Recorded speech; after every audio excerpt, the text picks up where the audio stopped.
आखिरी बात यह है कि मैंने जो 2 हफ्ते पहले प्रोग्राम किया था क्वेश्चन आंसर का, उसमें एक सवाल आया था जात के ताल्लुक से, बिरादरीवाद के ताल्लुक से, और मैंने, जिन लोगों ने वो वीडियो नहीं देखी होगी वो मेरे यूट्यूब चैनल के ऊपर है, इस्लाम में जात पात का निज़ाम, ये उसका उन्वान है, और तकरीबन 12-13 मिनट की है, आप उसको जरूर देखिएगा अगर नहीं देखी होगी। उसमें जो बुनियादी बात मैंने कही वो ये कि इस्लाम में, यानी जात पात का मसला इस्लाम का मसला नहीं है, बल्कि ये मुआशरे का मसला है, ये एक समाजी मसला है।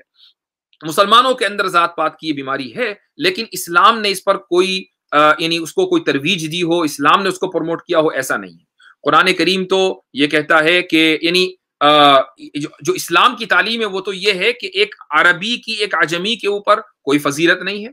फजीलत का जो मेयार है वो तकवा है। फजीलत का मेयार ये नहीं है कि कौन अरबी है और कौन अजमी है। इसी तरीके से कुरान करीम ने जो कौमियत के बारे में बात कही है वो ये कि तुम लोगों को, तमाम इंसानों को कौमों में और कबीलों में इसलिए तकसीम किया लितारफू, ताकि ये तुम्हारी आइडेंटिटी बने, एक दूसरे को तुम पहचान लो। मिसाल के तौर पर अगर किसी का नाम अब्दुल्ला है और मान लें आपके मुआशरे में, महल्ले में 10-15 अब्दुल्ला रहते हैं, तो अब आप ये कैसे पहचानेंगे? चलो ठीक है, आपने उसके बाप का नाम भी ले दिया, अब मान लो उन 10 में से 5 के बाप का नाम वही है, सबके बाप का नाम मसलन हामिद है, तो अब कोई ना कोई ऐसी आइडेंटिटी होनी चाहिए कि जो एक को दूसरे से मुमताज करे। बस ये आइडेंटिटी ही मकसद था इन कौमों का और कबीलों का, इसके अलावा कोई दूसरा मकसद नहीं था। ये मैंने एक बात कही थी। तो जब मैंने ये बात कही तो एक ग्रुप है पसमानदा बिरादरी, शायद पसमानदा जात कुछ करके, और ये यानी इस तरह के नामों से अलग अलग ग्रुप मुसलमानों में अनफॉर्चुनेटली हो गए हैं, तो उन लोगों को काफी बुरा लगा। और मुझे हैरत है कि उनको बुरा क्यों लगा। यानी अगर मैं ये कहता कि ये मसला ही नहीं है तब तो बुरा लगना चाहिए। मैं ये कह रहा हूं कि ये समाजी मसला है, उनको बुरा ये लग रहा है, उसके बावजूद बुरा लग रहा है। इसका मतलब वो ये चाहते हैं कि ये कहा जाए कि ये इस्लामी मसला है, हालांकि ये इस्लामी मसला नहीं है बल्कि ये एक समाजी मसला है। और पूरे फिका में अगर कहीं इस पर तस्किरा, इस पर बात होती है तो वो निकाह के चैप्टर में होती है। लेकिन मैं एक चीज आज जो मैं बात कह रहा हूं वो इसलिए कह रहा हूं, ये सारी बातें तो उस वक्त मैंने वीडियो में कह दी।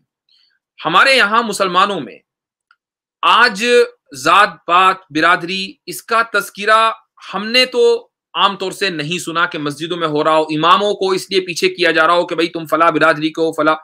यानी मैं जिस शहर में से आया हूं उस शहर की मुख्तलिफ मसाजिद के अंदर इमाम हजरात मकामी नहीं होते हैं बल्कि बैरूनी होते हैं, जो मुख्तलिफ इलाकों से पढ़ने के लिए वहां आए हुए होते हैं देवबंद में। तो कोई उनकी जात की तस्दीक नहीं करता कि अच्छा ये बताओ तुम फला बिरादरी से हो कि फला बिरादरी से, तब हम तुम्हारे पीछे नमाज पढ़ेंगे, ऐसा कभी नहीं होता। लेकिन आप देखें कि जिस कौम के साथ मुसलमान गुज़िश्ता 1000-1200 साल से रहते आ रहे हैं और बहुत बड़ी तादाद में उसी कौम के मुसलमान लोगों ने इस्लाम कबूल किया है, तो वहां क्या है, वहां उनके रिलीजियस स्क्रिप्चर्स में लिखा हुआ है कि भाई जो ईश्वर है उसके मुंह से ब्राह्मण निकले हैं, उसके पैर से शूदर निकले हैं। उनके यहाँ ये रिलीजियस किताबों में है कि मंदिर में फला नहीं आ सकता और वो पूजा नहीं कर सकता। ये चीजें इस्लाम में इसका तसव्वुर नहीं है। इसलिए मैंने ये बात कही थी कि ये दरअसल हिंदुओं के साथ रहते हुए ये खराबी और ये बीमारी मुसलमानों के अंदर आई है।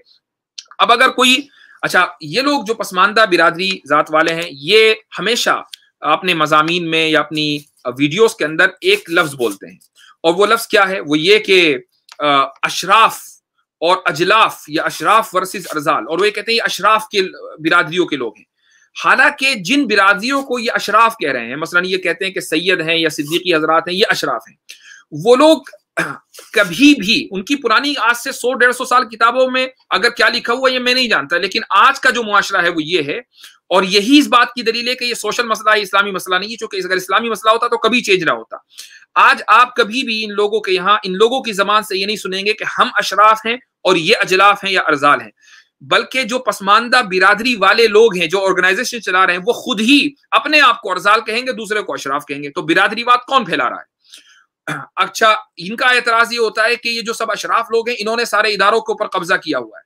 आज के दौर में इस यानी हमारी जो उम्मत मुस्लिमा है हिंदुस्तान में, इंडिया में, वहां के जो 2 बड़े बड़े इदारे हैं, सबसे बड़े इदारे, उन दोनों इदारों के सबसे बड़े जिम्मेदार उन्हीं बिरादरियों से आते हैं कि जिनको ये लोग पसमानदा कह रहे हैं।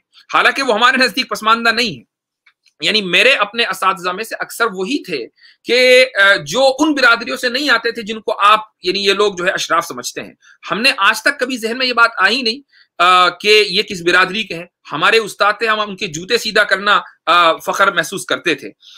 یعنی آپ یہ دیکھیں کہ اس موضوع کے اوپر جو سب سے عظیم کتاب لکھی ہے حضرت مولانا حبیب الرحمان اعظمی ابو المعاصر حضرت مولانا حبیب الرحمان اعظمی رحمۃ اللہ علیہ نے, وہ خود اس برادری سے آتے تھے اور ان کو سب سے پہلے امیر الہند کا خطاب ملا ہے. امیر الہند کا خطاب سب سے پہلے انہی کو ملا ہے آزادی کے بعد. تو یہ وہ چیزیں ہیں کہ جن کو نگلیکٹ نہیں کیا جا سکتا. جماعت اسلامی کے جو مختلف امراء تھے, جو لیڈرشپ تھی, اس میں 2 امیر جماعت اسلامی کے انہی برادریوں سے آئے ہیں جن کو یہ لوگ اجلاف یا ارزال کہتے ہیں. ان کو معاشرے میں یعنی اشراف کا جو طبقہ, جو سو کالڈ اشراف کا طبقہ ہے, جن کو میں بار بار مجھے یہ کہنا پڑ رہا ہے چونکہ کہیں میری ویڈیو کلپ جو ہے چھوٹی سی کاٹ کے چلا نہ دے کے دیکھو یہ خود ہی کہہ رہا ہے اشراف. یہ لوگ جن کو اشراف کہتے ہیں, وہ لوگ کبھی بھی ان کے ذہن میں یہ بات نہیں آتی کہ اچھا یہ تو فلاں برادری سے تعلق رکھتے ہیں, یہ کیسے لیڈر بن سکتے ہیں. یہ ایک RSS کا دراصل ایک پروپیگنڈا ہے, اور یہ جو پسماندہ برادری وغیرہ کے جو موومنٹ ہیں, ان میں کچھ لوگ RSS کے گھس گئے ہیں. اور اس کی دلیل یہ ہے کہ ایک پروگرام تھا, ایک شخص ہے سنجے دیکشت, تو وہ ہے ایک یعنی کسی سرکاری آفیسر بھی ہے. یہ شخص برہمنیکل آرڈر کا سب سے بڑا پیروکار ہے, یعنی اس کو پروموٹ کرنے والا ہے. دن رات اس کا کام یہ ہے کہ یہ اسلام کے خلاف بیٹھ کر اس کو صرف بکواسی کرنی ہے. اس کے شو میں یہ لوگ جاتے ہیں اور جا کر یہ دعویٰ کرتے ہیں کہ نہیں جی یہ تو اسلام کا مسئلہ ہے. تو ایک آدمی جو RSS کا کارندہ ہو, جو برہمنیکل آرڈر کو پروموٹ کرنے والا ہو, برہمنیکل آرڈر کو پروموٹ کرنے والا ہو, اس کے شو میں جا کر اگر یہ لوگ کہیں کہ نہیں ہمارے یہاں جو ذات پات کا مسئلہ ہے وہ اسلام کا مسئلہ ہے نہ کہ سماج کا مسئلہ, تو اس سے آپ اندازہ لگا لیجئے کہ یعنی یہ سب چل کیا رہا ہے. یہ دراصل مسلمانوں کو مختلف محاذوں پر فکری اعتبار سے شکست دینے کی کوشش کی جا رہی ہے, اور تمام مسلمانوں کو چاہے وہ کسی بھی برادری سے تعلق رکھتے ہوں, یہ ان کا فرض بنتا ہے کہ ایسے لوگوں کو وہ آئیڈینٹیفائی کریں, اور ایسے لوگوں کا معاشرتی بائیکاٹ ہونا چاہیے کہ جو اسلام کی اور مسلمانوں کی من حیث الملت بدنامی کا سبب بن رہے ہیں. تو یہ مجھے آخر میں کچھ باتیں کہنی تھی, اور مجھے امید ہے کہ جو میں کہوں گا تو انشاءاللہ اس وقت تک پہنچ بھی گئی ہوں گی, اور نہیں پہنچی ہوں گی تو پہنچ جائیں گی. لیکن یہ ہم سب کا فریضہ ہے کہ ان ذات پات کے چکروں میں نہ پڑ کر, ہاں شادی بیاہ کا موقع ہے تو آپ ان چیزوں کو دیکھیں کہ تعلیم کیسی ہے, گھرانہ کیسا ہے, ان کی ویلیوز کیا ہیں, ان چیزوں کو دیکھا جائے. اور یہ بھی اس صورت میں, لیکن جو عام جو صورتحال ہے اس میں کسی کے ذہن میں ذات پات آتی ہی نہیں ہے.